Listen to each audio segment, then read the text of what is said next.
माँ को मेरी शादी की बहुत फ़िक्र रहती थी। मेरी उम्र 24 साल हो गई थी, लेकिन मेरे लिए कोई रिश्ता नहीं आ रहा था।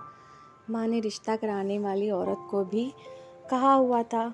वो 2-3 रिश्ते लाई थी जो माँ को पसंद नहीं आए थे और माँ ने इनकार कर दिया था। किसी की बीवी मरी हुई थी, कोई दूसरी शादी करना चाहता था।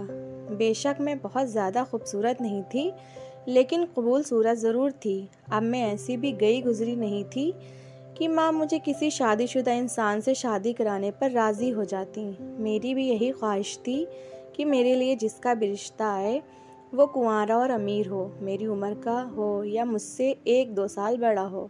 मेरा नाम अमरीन है और मेरा ताल्लुक़ एक लोअर क्लास फैमिली से था। जब से बड़ी हुई थी घर में गरीबी ही देखती आई थी। अब भी हमारे हालात वैसे ही थे। इसकी वजह ये थी कि मेरे भाई नहीं थे, हम 2 बहनें थीं। मैं बड़ी थी और एक मुझसे 4 साल छोटी थी।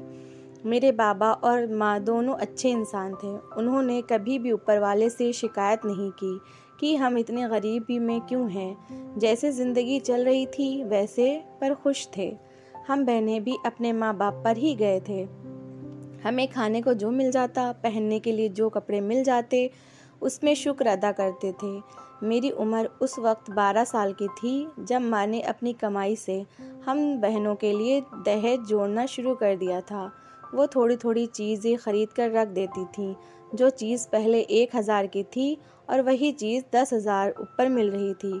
कभी कभी मैं सोचती कि शायद मेरे हाथों में शादी की लकीर नहीं है, मैं सारी ज़िंदगी कुंवारी ही रहूँगी। मेरी छोटी बहन मुझसे ज़्यादा खूबसूरत थी। मेरी रंगत सांवली थी जबकि उसकी रंगत साफ थी। मैं बहन को देखकर कभी एहसास और अफसोस का शिकार नहीं हुई थी। हम दोनों बहनें सिर्फ हाई स्कूल तक पढ़ाई कर रखी थी। गरीबी के कारण आगे पढ़ना मुश्किल हो गया था, इसलिए हम दोनों बहनें बारी बारी हाई स्कूल करने के बाद घर बैठ गईं। आस पड़ोस की औरतें कहने लगीं, बेटियों को ज़्यादा पढ़ने की क्या ज़रूरत, आखिर करना तो चूल्हा चौका ही है, तो फिर पढ़ने के लिए पैसा बर्बाद करने का कोई फ़ायदा नहीं है। मुझे लोगों की ये बातें बहुत बुरी लगती थीं, लेकिन मैं सब्र कर जाती थी। कहते हैं कि जितने मुंह उतनी बातें, और वैसे भी कोई किसी की ज़ुबान बंद तो नहीं कर सकता। जैसे जैसे दिन गुजरते जा रहे थे, माँ की परेशानी में बढ़ोतरी होती जा रही थी। उन्हें छोटी बहन की भी फिक्र थी। उनका कहना था कि जब तक मेरी शादी ना हो जाती वो उसकी शादी कैसे करेंगी। लेकिन मैंने माँ से एक दिन कहा कि माँ, अगर छोटी का कोई अच्छा रिश्ता हो तो तुम देर न करना, उसकी शादी कर देना। जब मेरा नसीब लिखा होगा तो मेरी शादी भी हो जाएगी। माँ मेरी बात पर दिल में अफसोस कर गई थी। मैं जानती थी कि माँ मेरे दुख से वाकिफ़ थीं। हालांकि हमारे ख़ानदान में कई लड़के कुंवारे थे, लेकिन उनमें से कोई भी हमसे शादी के लिए तैयार नहीं था। वे बहुत अमीर लोग थे। वे जितने अमीर थे उनके दिल उतने ही गरीब। मेरे एक मामू का लड़का था, उसने तो अपनी पसंद की शादी की थी। उसने जिस लड़की से शादी की थी वे बहुत अमीर कबीर ख़ानदान की थी और जहेज़ में बहुत सारा सामान लाई थी। सुना था कि मेरे चाचा के लड़के का भी रिश्ता बहुत अमीर ख़ानदान में हुआ था। कुछ रिश्तेदार तो हमें शादी में बुलाते भी नहीं थे, हम गरीब जो ठहरे। मैंने सोच लिया था कि अब कहीं से भी शादी का कार्ड आया तो मैं कभी नहीं जाऊंगी, बेशक माँ बाबा और छोटी जाए। मुझे ऐसे रिश्तेदारों से नफ़रत हो गई थी जो अपने से कम हैसियत रिश्तेदारों को नज़रअंदाज कर देते हैं। अक्सर माँ उनका जिक्र लेकर बैठ जाती थी और मैं चिढ़ जाती। मैंने अपना नसीब तकदीर के हवाले कर दिया था। बस ये दुआ करती थी कि हम बहनों के हक़ में जो भी हो बेहतर हो। एक दिन बाबा काम पर चले गए तो माँ भी काम पर जाने की तैयारी करने लगी। माँ एक घर में काम करती थी, खाना बनाने का। इस दौरान दरवाज़ा बजा तो मैंने दरवाज़ा खोलकर देखा। बाहर पड़ोस में रहने वाला 50 साल का बूढ़ा खड़ा था और वे अकेला ही रहता था। मैंने पूछा, हाँ चाचा, क्या बात है, क्यों आए हो? उस बूढ़े को शायद मेरा चाचा कहना बुरा लग गया था। उसने मुंह बनाते हुए कहा कि देखो लड़की, मुझे चाचा मत कहो, मैं तुम्हारे चाचा नहीं हूँ। ये बात याद रखना कि चाचा मामा ये सब सगे रिश्ते होते हैं, बाकी सब गैर होते हैं। मुझे उसकी बात बड़ी अजीब सी लगी, हालांकि वो मेरे बाप की उम्र के बराबर था। मैं इसे चाचा ना कहती तो क्या कहती?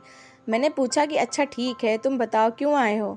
बाबा तो घर पर नहीं है, अभी अभी काम पर गए हैं। बूढ़े ने कहा, मुझे तुम्हारी माँ से मिलना है। अम्मा को हैरत हुई कि ये क्यों मिलने आया है। अम्मा उसे बैठक में ले गईं तो बूढ़ा एक चारपाई पर बैठ गया। जबकि अम्मा ने मुझे चाय बनाने के लिए बोल दिया। वे आज हमारे घर पहली बार आया था। उसे हमारे मोहल्ले में रहते हुए 1 साल हो गया था। वे अकेला रहता था। इसकी बीवी बच्चे नहीं थे। वो क्या करता है, कैसे गुजर बसर करता है, कभी किसी ने पूछने की ज़रूरत महसूस नहीं की थी, क्योंकि वे बहुत कम लोगों से मिलता था। मैं चाय बनाकर बैठक में ले गई तो बूढ़ा एक चारपाई पर बैठा हुआ था, जबकि मैं दूसरी चारपाई पर बैठी थी। मैंने चाय मेज़ पर रखकर एक नज़र बूढ़े पर डाली और बैठक से चली गई। थोड़ी देर बाद बूढ़ा चला गया तो माँ आ गई। मैंने माँ से पूछा, ये बूढ़ा क्यों आया था? माँ ने कुछ सेकंड सोचा, फिर कहने लगी, वे तुम्हारे लिए रिश्ता लेकर आया था। मैं ये बात सुनकर चौंकी और माँ के सामने बैठते हुए बोली, वे मेरा रिश्ता किसके लिए लेकर आया था? अम्मा बोली, अपने बेटे के लिए, मगर वो तो अकेला रहता है। माँ ने सर हिलाते हुए कहा था कि हाँ, यही सवाल मैंने उससे किया था।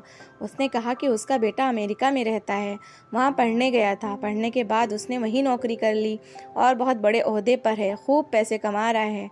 अमेरिका का सुनकर तो मेरे अंदर जैसे लड्डू फूट पड़े। मुझे यूँ लगा जैसे मेरा नसीब खुल गया है। जब मेरे रिश्तेदारों को पता चलेगा कि मेरे लिए अमेरिका में रहने वाले लड़के का रिश्ता आया है तो वो जल भुनकर कोयला बन जाएंगे, मैंने सोचा। फिर माँ ने पूछा, फिर तुमने क्या जवाब दिया? माँ ने कहा कि मैंने अभी उसे कोई जवाब नहीं दिया है। मैं बहुत खुश थी। इतने अच्छे रिश्ते से मेरे पैर ज़मीन पर नहीं टिक रहे थे।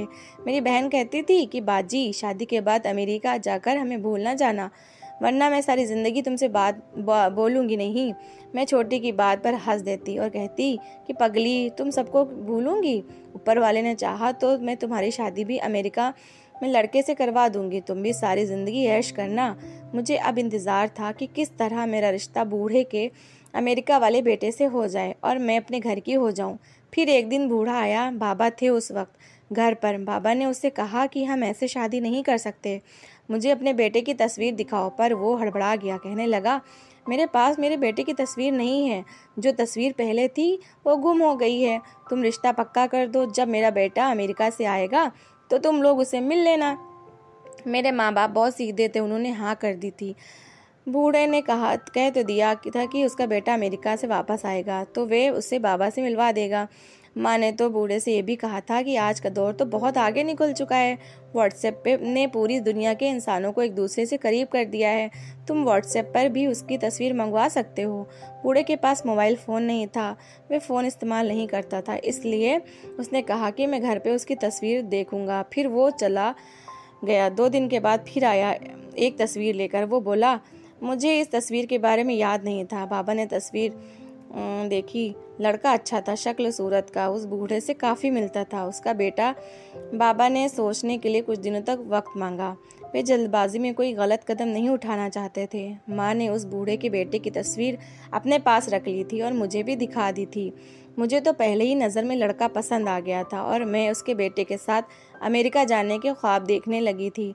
माँ बाबा रोज़ाना मेरे रिश्ते के बारे में बातचीत करते रहते थे, लेकिन किसी नतीजे पर नहीं पहुँच सके थे। एक दिन बूढ़ा आया, बताने लगा कि मेरे बेटे से बात हुई थी। वे जिस कंपनी में काम करता है उसे वहाँ से छुट्टी नहीं मिल रही, लेकिन उसने कहा है कि वे तुम्हारी बेटी से टेलीफोन पर निकाह कर लेगा।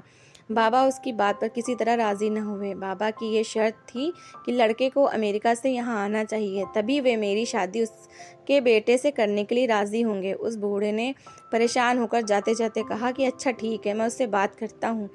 मैंने एक बात ख़ास तौर पर नोट की थी कि वो उसके बेटे के आने वाली बात पर थोड़ा घबरा जाता था। मैंने अल्लाह से दुआ की कि जो भी हो मेरे हक़ में अच्छा हो।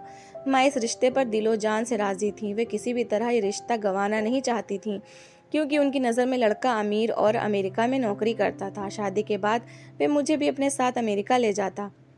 और फिर जब 2 दिन बाद बूढ़ा रिश्ते के सिलसिले में बाबा की राय जानने आया तो बाबा ने हाँ तो कर दी, लेकिन ये शर्त भी रख दी, जब उसका बेटा अमेरिका से आएगा तो शादी करेंगे। एक दिन बूढ़ा आया, उसने बताया कि 1 हफ्ते बाद उसका बेटा आ रहा है, बस कुछ दिनों के लिए, क्योंकि उसे बड़ी मुश्किल से छुट्टियां मिल रही हैं। मेरी शादी की तारीख रख दी गई। मेरी शादी 10 तारीख में रखी गई थी और उसी दिन ही उसने अमेरिका से आना था। बूढ़े ने कहा था कि शादी सादगी से होनी चाहिए, क्योंकि उसको ज़्यादा भीड़ पसंद नहीं है। हमने शादी की तैयारियां शुरू कर दी। माँ का तो खुशी का कोई ठिकाना नहीं था। उसने जब मोहल्ले के लोगों को बताया मेरी बेटी की शादी बूढ़े के अमेरिका में रहने वाले बेटे से हो रही है, तो सब मेरी किस्मत पर रश्क करने लगे। माँ ने शादी में ज़्यादा लोगों को नहीं बुलाया था, चंद महल्ले वाले और घर के लोग थे। जैसे जैसे शादी की तारीख करीब आ रही थी, मेरे दिल की धड़कन भी बढ़ती जा रही थी। मैं सोते जागते उसके ख्वाब देखती थी कि मैं उसके साथ अमेरिका की सड़कों पर सैर करती फिर रही हूँ। कभी हम किसी मॉल में शॉपिंग कर रहे हैं तो कभी किसी होटल में खाना खा रहे हैं। मैं तो ख्वाब की दुनिया में हो गई थी। पर छोटी की वही रट थी कि अमेरिका जाकर हमें भूल ना जाना। आखिरकार वे वक्त भी आ गया जिसका ख्वाब हर लड़की देखती है, मेरी शादी का दिन। मगर कुछ देर बाद बूढ़े ने बताया कि उसके बेटे से बात हुई है, वे अभी तक अमेरिका में है। ये सुनकर घर वाले परेशान थे, खुद बूढ़ा भी बहुत परेशान था। वे बार बार अपने बेटे असलम को फ़ोन मिला रहा था, लेकिन उसका नंबर बंद जा रहा था। रात 10 बजे उन्होंने असलम से बात की तो उसने बताया कि वे अभी अमेरिका से रवाना हो चुका है और रात 1-2 बजे पहुंचेगा। ये सब सुनकर माँ बाबा परेशान हो गए। सबकी समझ में कुछ नहीं आ रहा था कि क्या करें। मैं भी दुल्हन बनकर अपने कमरे में बैठी हुई असलम के आने का इंतज़ार कर रही थी ताकि वे आए और निकाह हो। लेकिन फिर बूढ़े ने बताया कि असलम ने कहा है फ़ोन पर निकाह हो जाए, रुखसती भी कर दी जाए। जब असलम अमेरिका से आ जाएगा तो वे सीधा ही अपने घर अपनी दुल्हन के पास चला जाएगा। मेरे माँ बाप को ये सही तो नहीं लगा, मगर ऐन वक्त पर वो क्या करते। फिर टेलीफोन पर शादी हो गई। मैंने असलम से शादी कबूल कर ली। जो सब ने सुना, इस तरह मेरी शादी असलम के साथ हो गई और मैं उसके बाप यानी अपने ससुर के साथ रुखसत होकर उसके घर चली गई। क्योंकि हमारे घर करीब करीब थे, इसलिए मुझे गाड़ी में बैठाकर वे सब चले गए और मैं अपने ससुर के साथ उनके घर चली गई। असलम का इंतज़ार करने लगी। ससुर ने कहा था कि असलम पहुंचने वाला है। मैं असलम का इंतज़ार करते करते थक गई। मैं सारा दिन की थकी हुई थी, इसलिए जैसे ही थोड़ी देर हुई तो आँख लग गई। पता नहीं मुझे कितनी देर हुई थी कि अचानक मुझे आहट महसूस हुई तो मेरी आंखें खुल गईं। बाहर से मर्दाना आवाज़ें सुनाई दी तो मैं समझ गई कि असलम आ गया है।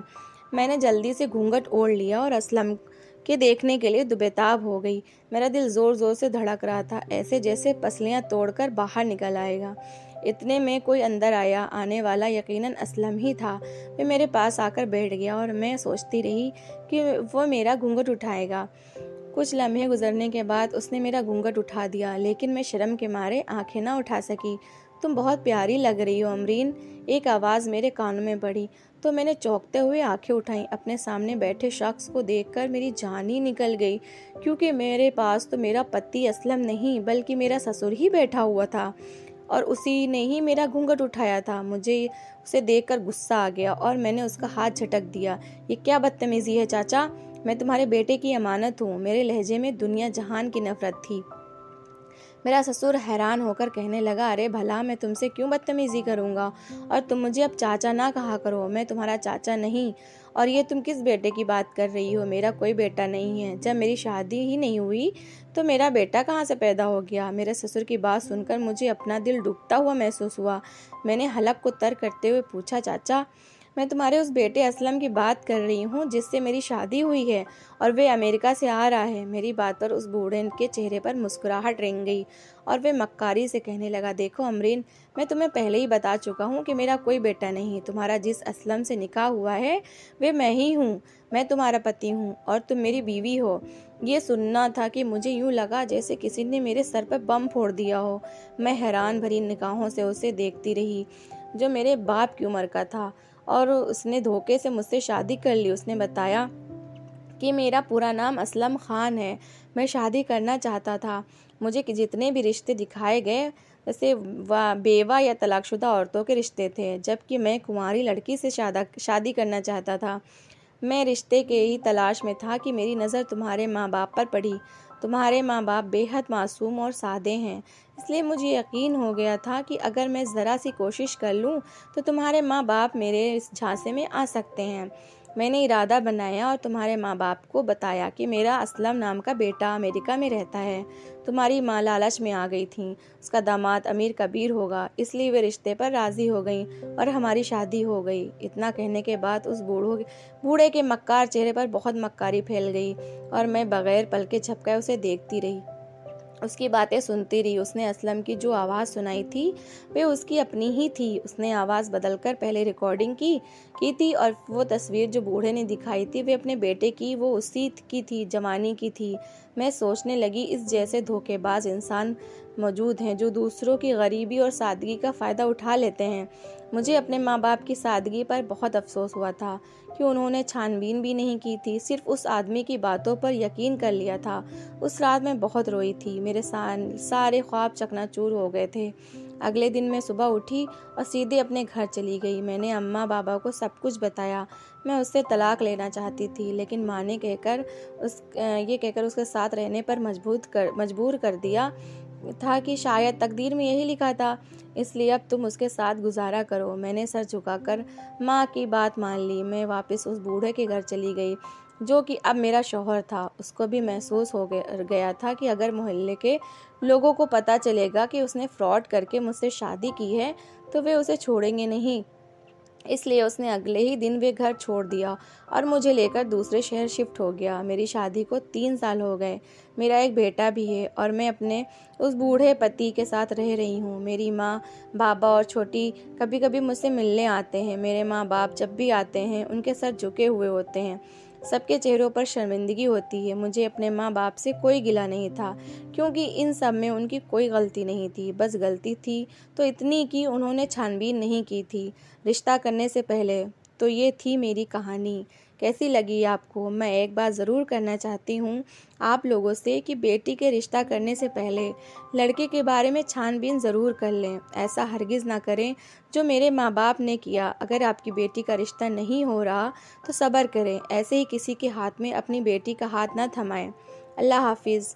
उम्मीद करती हूँ कि आपको लोगों को मेरी कहानी ज़रूर पसंद आई होगी।